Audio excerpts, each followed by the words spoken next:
kuna watu katika dunia wamepewa neema ama nafasi ya kupanda mambo.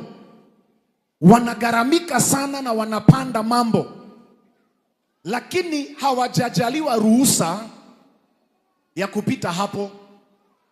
Maisha yao kutoka mwaka wa kwanza mpaka siku ya kuzikwa wanaishi kupanda, lakini hawafikii kile kilele cha kwenda kuyapata matunda ya kile walipanda. Unanisikia? Praise the living God. Kuna kundi lingine pia la watu ambao wameneemeshwa zaidi ya hao. Unakuta mtu kwa maisha yake ana uwezo wa kupanda mambo, na pia akaanza hata kuyagaramikia na kuyapalilia sana, lakini kabla yafike kuanza kutoa matunda yake, huyo mtu anakufa. Unaona vile mmenyamaza?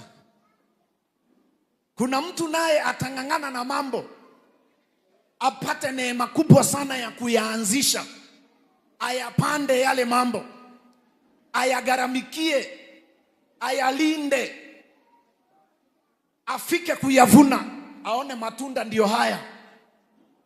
Pindi tu matunda yanapofika wakati wa kuvunwa, yanakuliwa na mwingine, yeye hayuko.